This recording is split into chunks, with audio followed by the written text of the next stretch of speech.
Salut à vous les juristes, c'est Matt DEH et bienvenue sur Vulgadroit. Aujourd'hui, on va entamer notre troisième partie sur le Pacte vert pour l'Europe, et toujours en partenariat avec Maison de l'Europe de Paris. Bien sûr, je vous invite à visionner avant la deuxième partie, ça peut toujours servir. Alors, dans le Pacte vert pour l'Europe, la Commission prévoit de mettre en œuvre la stratégie de la ferme à la table. Grâce à cette stratégie, la Commission veut renforcer les efforts que les agriculteurs déploient pour lutter contre le changement climatique. Ces efforts seront soutenus grâce à la politique commune de l'agriculture et de la pêche, qui devrait garantir un niveau de vie décent aux agriculteurs, aux pêcheurs et à leurs familles. Tu fais bien d'employer le conditionnel, car pour garantir ce niveau de vie décent, ce sera un sacré défi pour l'Union européenne, surtout si elle souhaite que les agriculteurs contribuent à l'action en faveur du climat. J'entends ta remarque, et c'est pourquoi, durant la période de 2021 à 2027, au moins 40% du budget de la politique agricole commune et 30% au moins du fonds pour la pêche maritime sera consacré à l'action en faveur du climat. Ensuite, les agriculteurs seront guidés dans leur activité pour développer certaines pratiques durables, comme l'agriculture biologique, et pour respecter des normes plus strictes en matière de bien-être animal.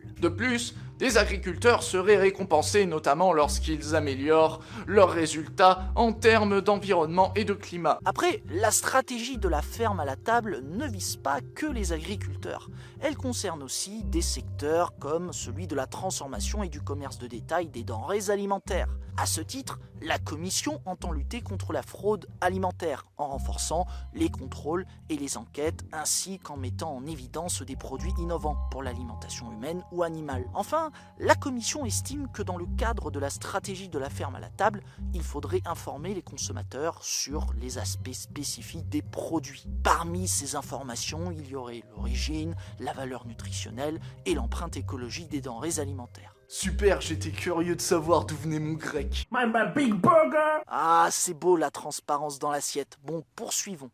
Dans un autre point du Pacte vert pour l'Europe, la Commission estime que l'Union européenne présentera une stratégie de la biodiversité lors de la conférence sur la diversité biologique qui se tiendra à Kunming en Chine en octobre 2020. Dans le cadre de cette stratégie, l'Union européenne présentera des objectifs mondiaux de protection de la biodiversité et des engagements pour répondre aux principales causes de la perte de la biodiversité dans l'UE. Ensuite, la Commission élaborera une nouvelle stratégie de l'UE pour les forêts. Oui, ça couvrirait l'intégralité du cycle forestier, tout en promouvant les services que procurent les forêts. D'ailleurs, à l'échelle nationale, des plans devraient inciter les gestionnaires forestiers à préserver, à développer et à gérer durablement les forêts. Par contre, pour ce qui est de la pêche illicite, non déclarée et non réglementée, la Commission adoptera une politique de tolérance zéro. Avis aux pêcheurs qui font nimp, je pense que vous allez prendre cher les mecs. En plus, pour cette année, l'Union européenne va mettre en avant ce type de mesures dans le cadre de la conférence des Nations Unies sur les océans